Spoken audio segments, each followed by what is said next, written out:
इस वक्त की अहम खबर यूपी के रामपुर से 2008 सीआरपीएफ कैंप हमला मामले में कसूरवारों को खसूसी अदालत में पेश किया गया है। 6 कसूरवारों को अदालत में पेश किया गया है। सजा का तयन अदालत करेगी। हमले में 7 जवान शहीद हुए थे। काफी अहम खबर इस वक्त की आपको बता दें, यूपी के रामपुर से ये बड़ी खबर है। 2008 में सीआरपीएफ कैंप पर हमला हुआ था।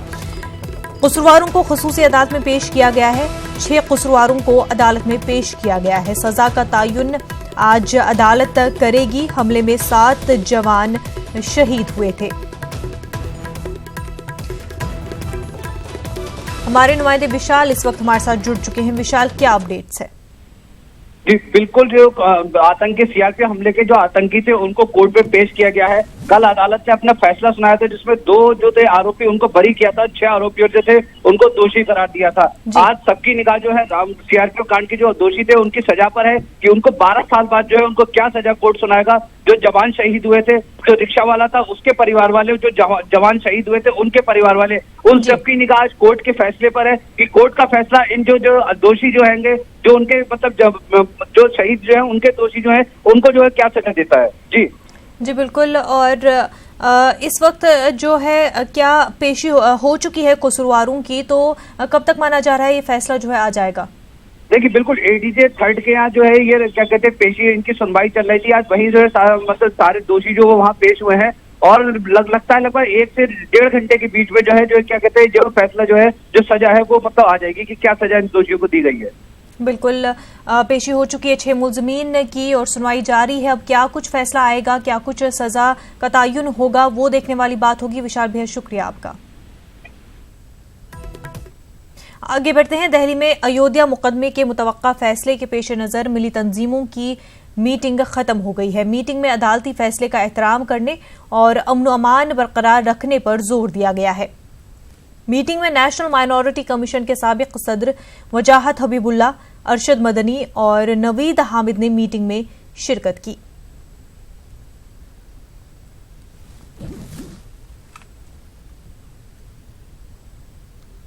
हमेशा से एक ये मौक़िफ़ रहा है कि फैसला हम सुप्रीम कोर्ट के फैसले को मानेंगे। ये तो आज की नई बात थोड़ी है कोई है। तो इसमें ये तो मुसलमानों का सबसे पहला फैसला है। बाकी तो अब लोग कहने लगे हैं ये बात, ये पिछले 1.5 महीने से तब्दीली आई है, लेकिन मुसलमानों का फैसला है, पुराना फैसला है। बाबरी मस्जिद के फरीक़ैन ने बहुत मुद्दल अंदाज के अंदर, पूरी बहस के अंदर अपनी बातें रखी हैं। सुप्रीम कोर्ट के सामने अब फैसला देने का वक्त है। मैं समझता हूं कि हमने तो मुसलमान फरीक़ों ने, बाबरी मस्जिद के फरीक़ों ने बहुत मजबूत अंदाज में बात रखी है और हमें पूरी उम्मीद है कि हक़ और इंसाफ की फतेह होगी। हमारे नुमाइंदे खुरम शहजाद हमारे साथ जुड़ चुके हैं। खुरम, आपसे जानना चाहेंगे, मीटिंग खत्म हो चुकी है, क्या कुछ इस मीटिंग से निकल कर आया है? देखिए, मीटिंग अभी तक जारी है और तकरीबन 1:30-2 बजे तक ये मीटिंग है चलेगी। हालांकि इसमें जिस तरह से उम्मीद की जा रही थी मुस्लिम एमपीज पहुंचेंगे और अलग अलग मुस्लिम तंजीमों के सरबराहान पहुंचेंगे, उस तरह से लोग नहीं पहुंचे। मौलाना तौफीर रजा इसमें नहीं पहुंचे। मौलाना अशरफ कचौचवी काफी देर से आए। मौलाना अरशद मदनी कुछ देर मीटिंग में रहे और उसके बाद वो चले गए हैं। लेकिन अहम बात यही है कि पूरी मीटिंग में बाबरी मस्जिद तनाज़े में जो फैसला आने वाला है उसमें हालात ना बिगड़े और मुसलमानों का रवैया क्या हो, इस पर पूरी नजर बनाए रखने की कोशिश की जा रही है और इस पर बात की जा रही है। हो सकता है कि 1:30 बजे के बाद तमाम मुस्लिम तंजीमें मिल करके एक साझा बयान, एक मुश्तरका बयान भी जारी करें और जिसमें अपील की जाए कि किस तरह का रवैया अपनाना है। एक रेजोल्यूशन भी सामने आया है जो इब्तिदाई तौर पर रखा गया है, हालांकि वो उसको पास होना बाकी है। उसमें साफ तौर से कहा गया है कि फैसला हमारे हक में आए या फिर हमारे खिलाफ आए तो भी दस्तूर हिंद पर एतमाद रखना है, क्योंकि हमारा जो पूरा एतमाद है, जवाबदेही है, वो दस्तूर हिंद के तहत है और यही मुसलमानों का शुरू से मौक़िफ़ रहा है। तो इस चीज को लेकर मीटिंग हो रही है और इस बात को लेकर के मीटिंग ज्यादा इम्पोर्टेंट हो जाती है, क्योंकि कल जिस तरह से आरएसएस की मीटिंग हुई और उसके बाद तमाम प्रोग्राम आरएसएस की तरफ से रद्द कर दिए गए ताकि किसी तरह की कोई गड़बड़ी हो तो उसमें उनको जिम्मेदार ना बनाया जा सके। तो इसी तरह की तशवीश और सारी बातों को लेकर के मुस्लिम तंजीमें भी सरगर्म हैं और एक तरह का एतमाद और अवाम के बीच जाने की कोशिश कर रही हैं कि किस तरह का रद्द अमल इस फैसले को लेकर होना चाहिए और किस तरह की तैयारियां मुस्लिम तंजीमें वो कर सकती हैं, मुस्लिम आबादियों में किस तरह की अपील की जा सकती है और मस्जिदों से भी क्या अपील कराई जाए, इन तमाम चीजों को लेकर बातचीत अभी जारी है। बिल्कुल खुरम, मीटिंग अभी जारी है। कुछ मेंबरान जो है देर से शिरकत कर रहे हैं मीटिंग में, तो मीटिंग अभी तक लगातार जारी है। साथ में मुस्लिम तबका जो है लगातार कोशिश कर रहा है कि अमन अमान बहाल किया जाए और सब्र जो है रखा जाए, चाहे फैसला जिसके भी हक में आए। ऐसे में मुस्लिम तंजीमें भी जो है कोशिश कर रही हैं कि यही पैगाम लोगों तक पहुंचाए कि चाहे फैसला जो भी हो, इंडियन कॉन्स्टिट्यूशन पर भरोसा बरकरार रखे और अमन अमान को बरकरार रखे। खुरम, बेहद शुक्रिया आपका। आगे बढ़ते हैं। महाराष्ट्र में हुकूमत साजी के लिए शिवसेना बीजेपी के दरमियान रसाकशी जारी है, लेकिन बीजेपी ने हुकूमत साजी के लिए तैयारी शुरू कर दी है। जराये के मुताबिक हलफबरदारी के लिए जगह का भी तयन कर दिया गया है। बताया जा रहा है कि वानखेड़े स्टेडियम में बीजेपी ने हलफबरदारी के लिए 5 नवंबर की तारीख का ऐलान कर दिया है। वहीं बीजेपी ये साफ कर दिया है कि अगर 7 नवंबर तक हुकूमत तश्कील नहीं दी जाएगी तो वो मरकज से सदर राज के निफाज के लिए सिफारिश करेगी।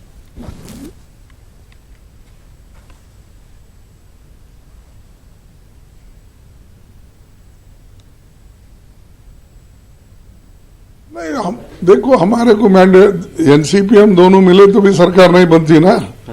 तो उन्होंने अलग आइडियोलॉजी पे फाइट किया दोनों मिलके, और हम जिस आइडियोलॉजी पे फाइट किए हैं तो उस आइडियोलॉजी के ऊपर जिन लोगों का विश्वास है उनकी हिफाजत करना अपना कर्तव्य है। तो यहाँ पर वो दोनों मिलके लड़े थे एक कॉमन आइडियोलॉजी पे, कॉमन चीजों पे, कॉमन चंद प्रोग्राम्स में उन्होंने कहा था। तो ये उनका कर्तव्य बनता है कि सरकार दे और लोगों के समस्याओं को वो सुलझाने की कोशिश करे। महाराष्ट्र की सियासत पर न्यूज 18 ने की एकनाथ शिंदे से बातचीत, आइए देखते हैं।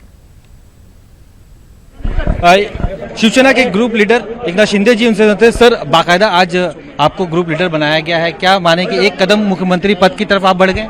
देखिए, मुझे जो बड़ी जिम्मेदारी दी गई है, विधानमंडल के गठन नेता का चयन किया है, इसलिए मैं पक्ष प्रमुख उद्धव ठाकरे साहब को धन्यवाद देता हूं और खास करके आदित्य ठाकरे जी को धन्यवाद देता हूं, क्योंकि मेरे नाम का जो प्रस्ताव है उन्होंने सामने रखा और ये मेरे लिए बहुत बड़ी बात है, भाग्य की बात है।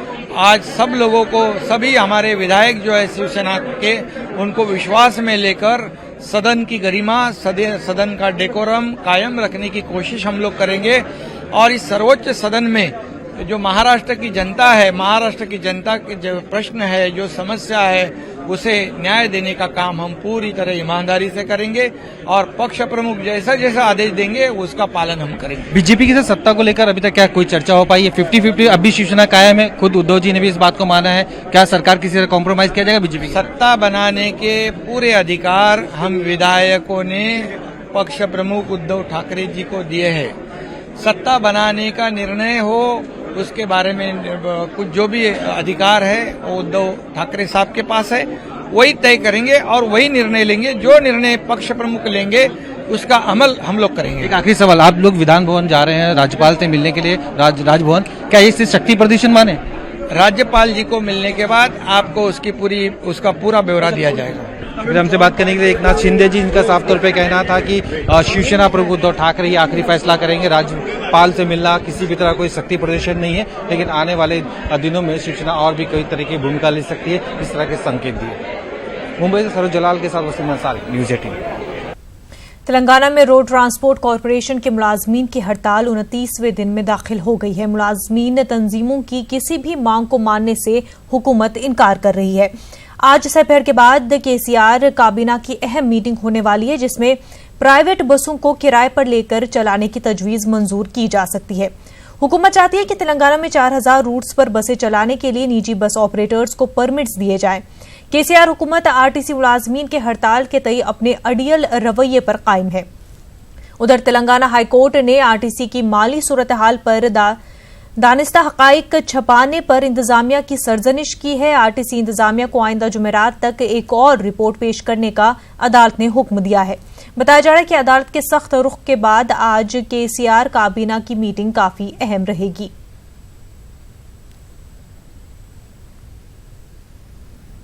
कांग्रेस की अबूरी सदर सोनिया गांधी ने आज पार्टी जनरल सेक्रेटरीज और मुख्तलिफ रियासतों में पार्टी अमूर के इंचार्ज की मीटिंग तलब की है।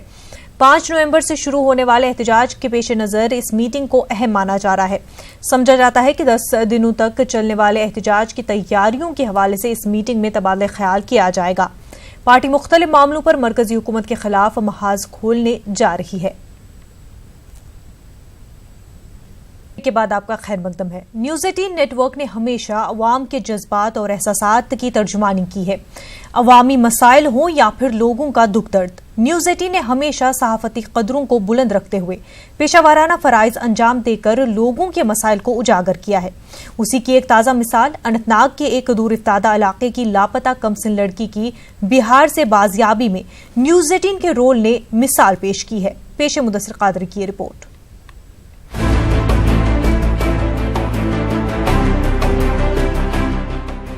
अनंतनाग के एक दूर उफ्तादा इलाके की एक नाबालिग लड़की के अचानक गायब होने से उसके अहले खाना पर मुसीबतों का पहाड़ टूट पड़ा था। इन्हें मालूम हुआ कि लड़की बिहार में है। इसके बाद लड़की के वालिदैन ने चाइल्ड ट्रैफिकिंग व दीगर कवानीन के तहत बिहार के मोहम्मद सुभान रिहान नामी नौजवान के खिलाफ केस दर्ज किया। मोहम्मद सुभान मुतलका लड़की के घर में कुछ साल कबल किराया पर रिहाइश पजीर था। पुलिस लड़की के अहले खाना के हमरा उसकी बाजियाबी की गर्ज से बिहार चली गई। वहां इन्हें मायूसी के सिवा कुछ हासिल नहीं हो सका। जम्मू कश्मीर में टेली मवासलात के बंद रहने से केस को सही समत नहीं मिल पा रही थी। इस दौरान बिहार में लड़की के वालिदैन की न्यूज़ 18 टीम से मुलाकात हो गई।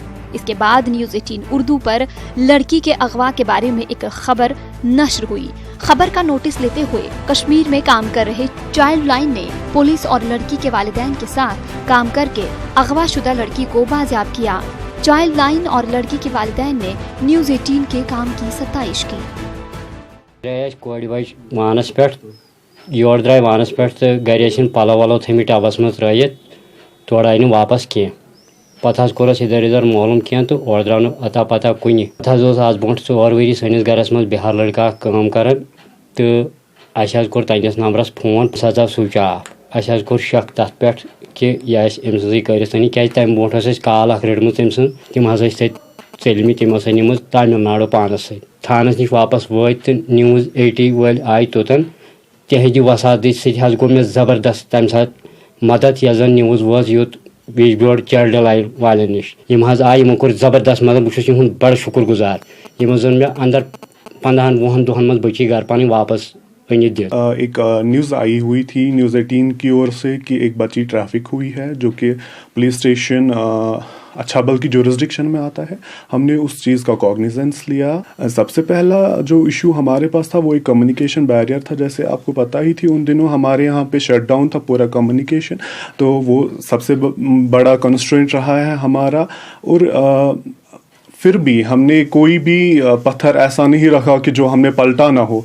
हमने उसके बावजूद जहाँ के जैसे कि वहाँ पे फ्लड्स आए हुए थे उसके बावजूद हमने सारे चैलेंज को अपने साइड कर दिया और हमारा टीम मेंबर वहाँ पे चल के उसको रेस्टोर कर। लड़की के अगवा के इस मामले ने फिर एक बार लोगों के लिए सबक आमोज मिसाल कायम की है।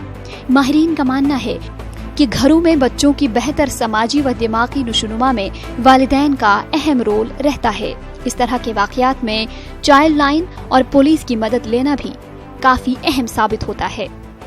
अगर वह मतलब युथ वाक़ा तो यमन सत रब्त कर नंबर 298 क्या भरपूर मदद कर युथ मत वुच मे बेस पे पुलिस थानुक शुक्र गुजार यमो जन पे दोबार मेनिस केसस मज आई तो मदद करो। कि अगर आपके पास कोई भी एक्सटर्नल लेबरर है या हमारा अपना ही कोई कश्मीरी भाई है उनको, लेकिन हमारे कुछ इथिक्स होने चाहिए, कुछ प्रिंसिपल्स और वैल्यूज होने चाहिए हमारे घर पे, ताकि ऐसी चीजें हमारे घर पे ना हो। Still if these things happen आप 1098 पे कॉल करके अपना केस रजिस्टर करा सकते हैं और हम अपना इंटरवेंशन जल्द से जल्द करेंगे। वाज़ेह रहे कि जम्मू कश्मीर में चंद वर्षों के दौरान बच्चों के साथ ज्यादती के मामलात में इजाफा हुआ है। बच्चों के जिनसी इस्तेसाल, इस्मत रेजी व कत्ल और अगवा के वाकयात में इजाफा हुआ है। न्यूज़ 18 हमेशा समाजी मसाइल को उजागर करता आया है। न्यूज़ 18 उर्दू के लिए मुदस्सिर कादरी की रिपोर्ट। कर्नाटक अक़लियती कमीशन के चेयरमैन अब्दुल अजीम ने हैदराबाद कर्नाटक के लिए अलहदा से वक्फ डिविजनल हेडक्वार्टर और अवकाफी जायदादों के तहफ़्फ़ुज़ के लिए टास्क फोर्स तश्कील देने की यकीन दहानी कराई है। कमीशन के चेयरमैन ने यह भी वाज़ेह किया है कि असम्बली के आइंदा सेशन में वक्फ पर मबनी अनवर मानिकपाड़ी की रिपोर्ट भी पेश की जाएगी। कर्नाटक अक़लियती कमीशन के नए चेयरमैन अब्दुल अजीम ने दौरे गुलबर्गा के मौके पर अक़लियती NGOs की एक मीटिंग भी तलब की। मीटिंग के ताल्लुक से अवाम में जानकारी न होने की वजह से हाज़रीन की तादाद कम देखी गई। डिस्ट्रिक्ट नांदेड़ एडमिनिस्ट्रेशन से भी माइनॉरिटी ऑफिसर और वक्फ ऑफिसर के अलावा किसी दूसरे महकमे का कोई ऑफिसर मीटिंग में हाजिर नहीं रहा। आप एक कमीशन जो है कॉन्स्टिट्यूशनल बॉडी है, आपको जुडिशरी पावर जिस तरह से आपने बताया है कॉन्स्टिट्यूशनल बॉडी है, जबकि यहाँ पर एक माइनॉरिटी कमीशन का चेयरमैन यहाँ पर आता है तो यहाँ पर डिप्टी कमिश्नर और SP साहब यहाँ पर मौजूद रहना चाहिए था। बड़े अफसोस की बात है। चेयरमैन अब्दुल अजीम की सदारत में हुई मीटिंग में कई एक अक़लियती NGOs और तंजीमों ने कई एक शिकायत और तजवीज़ सामने रखी, जिसमें हैदराबाद कर्नाटक के लिए गुलबर्गा में अलग से वक्फ डिविजनल हेडक्वार्टर कायम करने की भी गुजारिश की गई। यहाँ पर 15% से ज़्यादा लोगों की मादरी ज़बान उर्दू रहने की हैसियत से यहाँ के तमाम तर जो इदारे हैं वहाँ से जो भी नोटिस आते हैं, जो भी साइन बोर्ड्स होते हैं, वहाँ पर उर्दू का शाया होना ज़रूरी होता है, लेकिन उसको अमल में नहीं लाया जा रहा है, चाहे वो एयरपोर्ट का मामला हो या कोई भी मामला हो। इसके ताल्लुक़ से भी उनको नुमाइंदगी दी गई है कि 15 पॉइंट प्रोग्राम में जो लास्ट 13, 14, 15 जो पॉइंट है वो कम्युनल हार्मोनी को लेके है, कम्युनल टेंशन को लेके है, रिहैबिलिटेशन को लेके है। उस पर कोई भी डिस्ट्रिक्ट में कमेटी को रिपोर्ट नहीं मिलता, पुलिस ऑफिसर कोई रिपोर्ट प्रेजेंट नहीं करते, उस पर कमीशन कंसंट्रेट करे। अनवर मानिकपाड़ी का रिपोर्ट जो है आने वाले अधिवेशन में उसको प्लेस किया जाएगा। सेशन बोथ असेंबली और काउंसिल में इसके बारे में बहुत बड़ी लंबी चर्चा होगी, छोटी मोटी लंबी चर्चा होगी। सरकार को सिफारिश करूंगा, ये ज़रूरी है यहाँ पर ये डिविजनल हेडक्वार्टर बनाया जाए, स्टाफ को बढ़ाया जाए। इस मौके पर कमीशन के चेयरमैन ने कहा कि नई हुकूमत अवकाफी इमलाक को काबजीन से बचाने के लिए कई एक इक़दामात भी उठा रही है। मैंने डिमांड रखी थी टास्क फोर्स बनाया जाए। टास्क फोर्स यहाँ लोकल ऑफिसर्स का नहीं, टास्क फोर्स का मतलब है कि ये एक DIG रैंक का पुलिस ऑफिसर हो, उसके अंडर सफिशिएंट स्टाफ हो। टास्क फोर्स को FIR बनाने का पुलिस स्टेशन का दर्जा दिया जाए। मुस्लिम खानाबदोशों को इनकम और कास्ट सर्टिफिकेट के हुसूल में पेश आ रही दुश्वारियों का भी इस मीटिंग में तज़किरा किया गया। चेयरमैन ने तमाम शिकायत और तजावीज़ की संजीदगी से समाअत की और हल करने की यकीन दहानी कराई। न्यूज़ 18 उर्दू के लिए गुलबर्गा से जवाद मीर की रिपोर्ट। दिवाली के बाद से दिल्ली में फ़ज़ाई आलूदगी में इजाफा हुआ है। दिल्ली में आलूदगी संगीन सतह तक पहुंच गई है। वहीं दिल्ली से मुतसिल नोएडा की हालत भी कुछ ऐसी ही है। नोएडा से हमारे नुमाइंदे कुणाल जायसवाल ने जायजा लिया एयर क्वालिटी इंडेक्स का।